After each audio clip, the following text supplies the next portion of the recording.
If you build an environment, if you build a culture, if you build a business that is unafraid of retribution and is willing to test a lot of different interesting ideas, then what happens is you're going to stumble into innovation.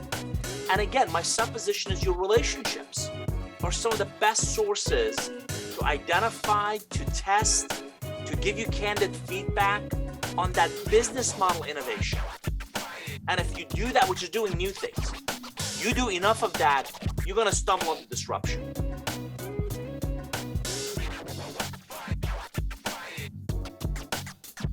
Welcome, everyone, to this episode of the Strategy and Leadership Podcast. My name is Anthony Taylor, and I'm very excited to be joined by my guest today, David Nour. How are you today?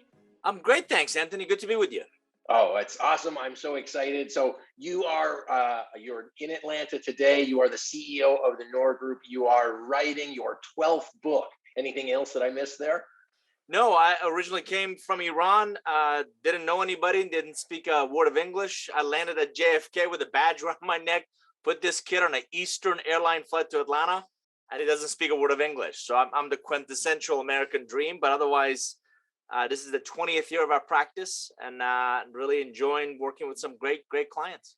Cool. What is the favorite part of your day these days? What lights the fire that is obviously effervescent out of just speaking with you so far? Yeah, I got to tell you, a lot of client strategies, whether you talk about a part of the business or the whole business, Anthony, has become irrelevant in kind of the post-pandemic world, right? Mm. So they all had this grandiose vision, and we used big terms like digital transformation. And what the hell does that mean, right? And what are we gonna, if the last 18 months hasn't been an impetus for you to think and lead very differently, whether it's finding the right talent to kind of, and designing the right package for that talent, to developing your bench, to leading with digital, that becomes an enabler of you moving much more quickly, to finding very different, very creative source of supply chain, I'm not sure anything will. So I'm having a lot of really interesting conversations with broad spectrum of leaders across a lot of industries and different size organizations who are making the best decisions they can with the information they have.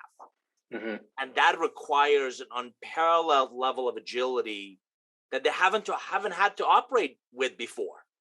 And I got to tell you, this is year 20 of our practice. I've never seen the market this tough when it comes to finding the right talent. And I got to tell you, I think in the past, we created packages that we shoved the talent into, right? Here's a job description. Let's go find the best person to fit it. Now, I think we're learning to find the talent and really design the package around them, around that which will bring the best version of them into that role, into the organization. And I've got clients that are calling back recently retired folks. I've got clients that are looking for increasingly are open to people working traditionally odd hours or shifts, or however possible for me to get access to that talent. So these are just some of the really interesting conversations. By the way, don't even get me started on vaccine mandates, right? And how does that whole world going to impact, especially customer facing, right? What do we do with those people? So it's fascinating. I think we're living in really interesting times, and leadership matters more than ever before. Yeah, well, I won't get you started on vaccines. I think it is important and relevant that everything around us is changing and adapting, and best laid plans. And for our listeners, if you hadn't gathered it, Nour is a successful management consultant. He's in a different field than I, but also very similar. And as I was reflecting on our conversation before tonight, I said, consultants don't really do anything that special because you already have all the information, like you as the client. We just shift your perspective, and we shift how you think about things so that you can solve your problem. If you don't have a problem, we don't have a job, but most people have a problem. So you talked about decision making. You talked about making the best out of a situation. You talked about agility. and you talked about everything that's going on. I want to get your perspective on what I think has been a critical component of your success, and I believe it's part of the ingredient for the future. What is your stance, view on relationships and the importance of them within this changing and constant economic marketplace? Yeah, thanks for bringing that up. I've the last 2 decades, Anthony, I've been a student of business relationships, right? So, how do some of them work better in our favor than others? Why do we stay in touch with some people from our previous job or industry and not others? How do certain individuals, teams, and organizations accelerate their ability to get things done through few but really strategic relationships? And someone else asked me recently to describe resilience, and I called it elasticity. And if you think of a rubber band, right, it stretches before that point of release. It meets that point of friction, that point of impact really hard, and then it's actually stronger on the other side of it. So if none of us can anticipate the next pandemic or the next disruption, we can all definitively plan for it. And that resilience becomes, how do we anticipate? How do we get better at asking better questions? How do we build and nurture relationships? And I call them as, signal scouts. Relationships in different parts of the ecosystem, relationships in different parts of the value chain, relationships in very different industries that can give us those faint signals that then we can start to prioritize and say, ooh, that one is going to impact me. How do I plan for it now? And how do I leverage my relationships to not only go through the difficult times, but become stronger because of it? So we do a lot of work around business model innovation. So when you hear innovation, you hear typically products and services. And I would submit a lot of that is actually iteration, which is how do we do the same thing better? If you build an environment, if you build a culture, if you build a business that is unafraid of retribution and is willing to test a lot of different interesting ideas, then what happens is you're going to stumble into innovation. And again, my supposition is your relationships are some of the best sources to identify, to test, to give you candid feedback on that business model innovation. And if you do that, which is doing new things, you do enough of that, you're going to stumble into disruption. And I would submit that mindset of iteration, experimentation, leveraging relationships to identify opportunities is your only sustainable differentiation and the only way you're going to remain relevant in a world of constant change and constant disruption. So there's a lot of stuff there. So you talked about resiliency. You talked about if you develop resistance, then you'll be stronger in the future. You talked about the importance of relations and as somebody that sends a signal. So even you are bringing signals into our listeners for them to recognize.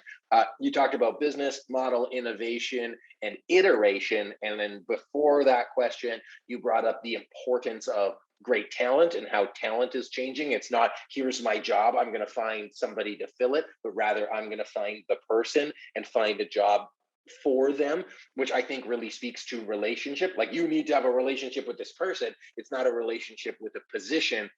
And then you're going to innovate better. And then the other thing that I thought was interesting, if you look at the word relationship, it's just how things work together, which at the heart of it is just your business model. The business model is just how every component of your business works, including products, services, talent. So you have to develop the relationships and the systems and the structure so that you can keep growing and doing stuff. So that sounds like it's at the heart of what you do with people and how they need to start thinking.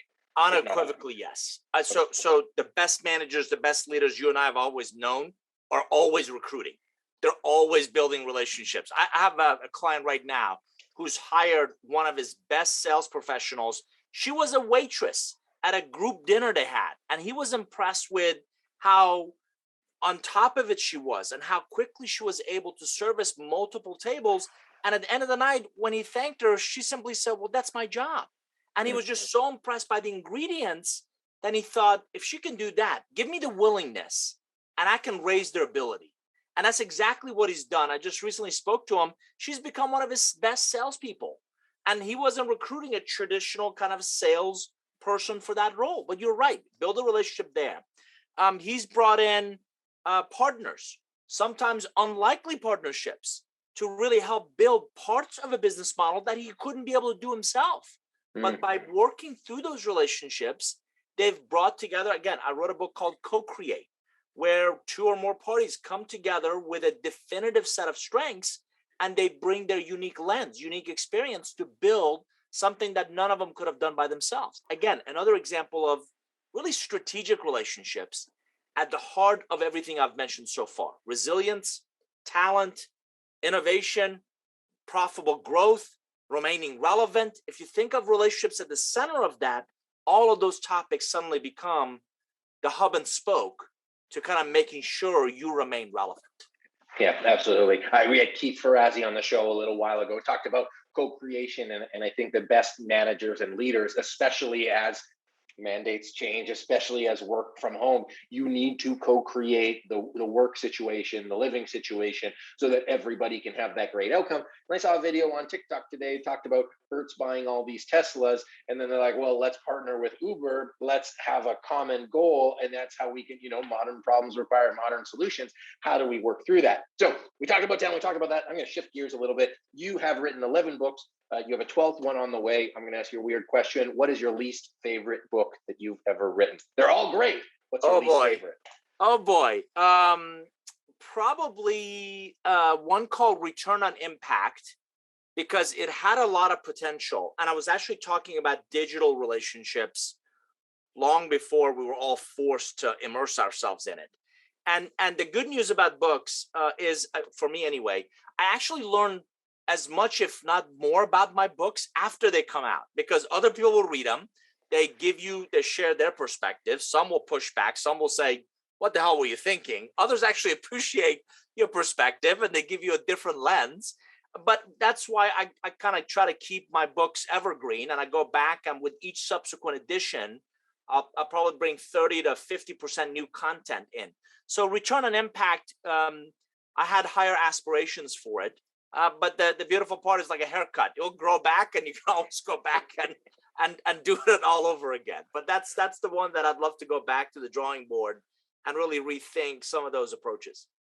Hey, sorry to interrupt. It's Anthony here again. I just wanted to let you know, if you're enjoying today's episode, I'd love it if you could give us a review and a comment to let us know where you're listening from. It means a lot to us. It helps us with the algorithm. It also helps us get into the hands of more people so that we can keep bringing great guests onto the show. So please do that. Also, if you or your team are planning a strategic planning offsite coming up, please reach out to us. We'd be happy to see if we're a fit to facilitate, to support you and your team getting on the same page and getting clear about where you want to go. So you can visit smestrategy.net or click the link in the description. We'd appreciate both of those things. And now get us back to the episode.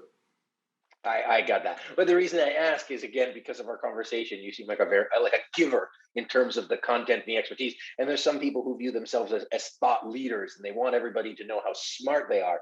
But this is really about being generous with what you have and what you've learned. And if you talk about that co-creation, it's somebody, you take an idea, both as an author and a reader, you take it and you evolve on it and you build on it. And I assert that your next book is a culmination of everything that you've learned in all of those past books, successful or less successful. Yeah, you and your audience would be delighted to hear that I'm not writing Harry Potter. I mean, I'm never going to get wealthy writing books. Books just become a great chance to capture. And I got to tell you, I always start with a question. So with the most recent one, Curve Benders, I was really curious about what will the future of my work, not all work, what will the next decade look like for me in terms of a knowledge worker? And not just the way I work, but the way I live and the way I play and the way I give to others. And I got really curious about disruptions. So the entire chapter 2 is on 15 forces that our longitudinal research shows Anthony is going to continue to disrupt every facet of our lives. And by the way, this pandemic is an example of one, a black swan event.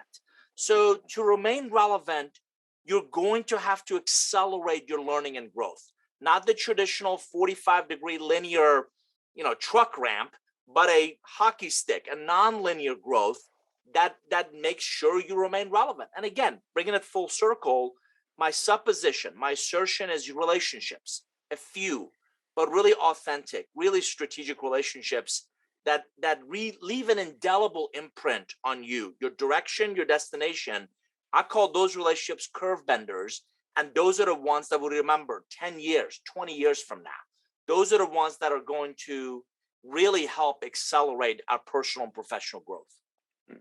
So let's look at accelerating growth, team growth, and let's say you have a team that is on the upward trajectory of a curve, and then you have team members that are either flat or just incrementally growing. What do you tell leaders of those organizations on how to manage?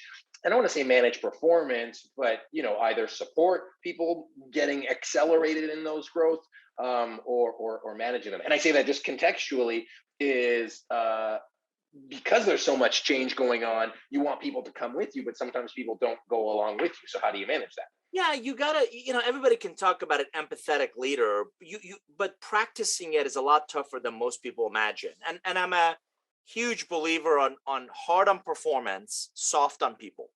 By that, I mean, there's got to be clear expectations of here's where we're going, here's what we're trying to do, here are the results we've got to get to. But I also understand that not everybody's going to get there. Not everybody's going to get there at the same pace.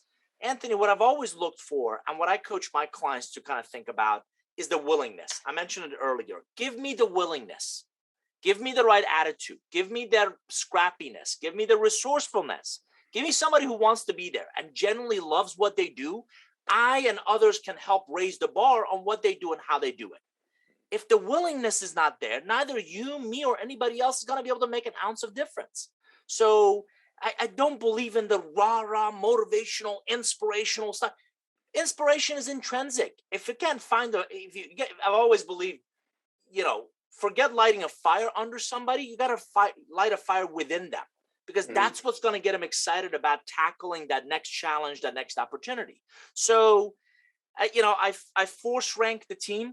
The A players I'm loving on. I'm also looking at not just the current performance, but also the potential. Also, there are a lot of the attributes like trust, attributes like I'm a big believer of who are people cheering for in the organization. Anthony, who are they not cheering for? Right? Who is willing and able to play along with others and really get things done through others. So I'm looking for those attributes. A players I'm loving on. I make sure that they have the resources. B players I'm coaching, I'm mentoring, I'm helping to raise the bar on what they do and how they do it. C players, unfortunately, I'm either looking to upgrade if I can, develop them, or help them find something else, help them find somewhere else where they might be happier, they might be of a better fit. But that's kind of how I look at talent that might be either flat or struggling. I'd rather deal with the devil I know versus devil I don't know. So I'm always looking to really work with and help develop my existing team. But for whatever reason, just sometimes you've been around long enough to know it's just not a right fit. So how do we help them find something else that in a humane way, find something else that might be a better fit for them?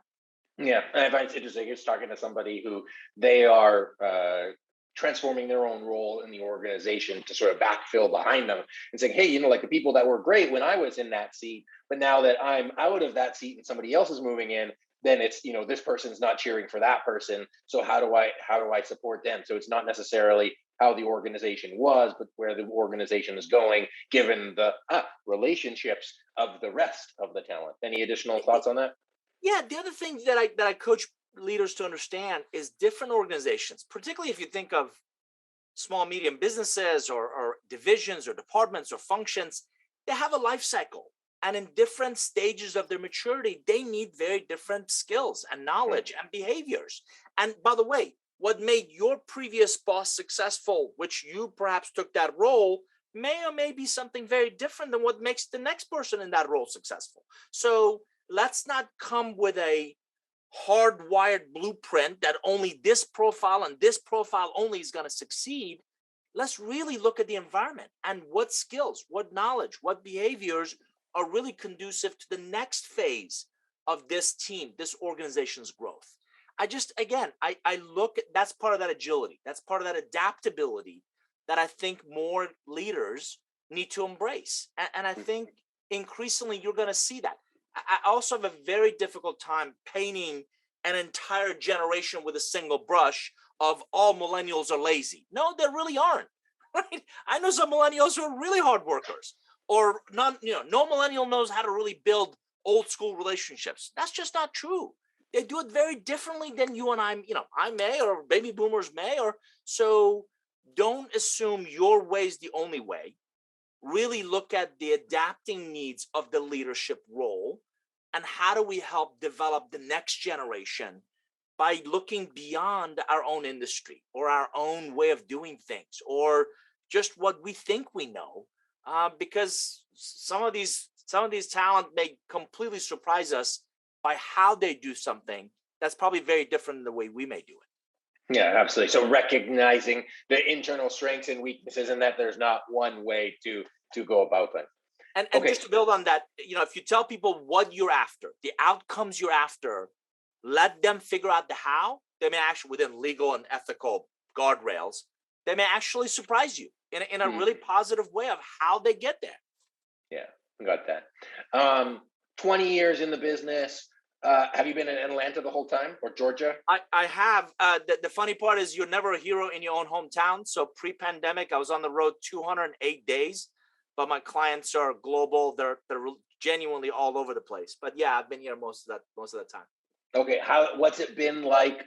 Actually, I don't know if I want to ask that question anymore. Originally, I want to know, hey, what's it like, growing a business? But I'll give you a second question: is what was the biggest aha for yourself as an individual growing a business? So not necessarily from a talent or culture perspective, but just kind of like like something that was an aha as you built your presidency. I got to tell you, for a long time, I equated size with strength, right? So people will ask you, how many people in your organization? And you would scramble to add, first word 2 and 5 and 10 and 20. And at some point I had a really big payroll. And then, Anthony, I went and spoke with 35 clients. And I said, why did you hire us? And not a single one of them said because of how many copiers I owned. I had an office and they never came to it. They never cared. I had a big payroll. They never cared. So what I figured out was the value of the ideas matter more than the business cards or whose business cards is on there. And they want their problem solved. They want to be in a better position they were because of you. So for a whole bunch of years, I've been a solo practitioner unapologetically. And yet I still bring 10, 12, 15, 20 other people with me, but they're all contractors. And I don't have a bench sitting there collecting payroll. And again, clients don't care. What they want is a one neck to choke. What they want is a single person that's going to be accountable for, again, solving their challenges, as you mentioned, improving their condition. And I bring best of class people with me who've become unhirables. They don't want a full-time job somewhere. They want to work for themselves. We were working from home well before it was trendy to do so. And clients, end of the day, are going to ask, am I getting value for that which I'm compensating you for? So not equating size with strength or impact was number one. Number two, I wish I had made the digital transformation myself years ago, because you, as a service organization, your biggest asset is your knowledge, is your people, is the methodology of what you do and how you do it. And I got to tell you, we've been paper-based or traditional mechanical, way too long. So about a year ago, I made the commitment, 3-year journey to both digitize and digitalize our business. I've just added a partner who is leading a digital kind of transformation, digital technology practice, as well as a red team that's around cybersecurity, cyber posture.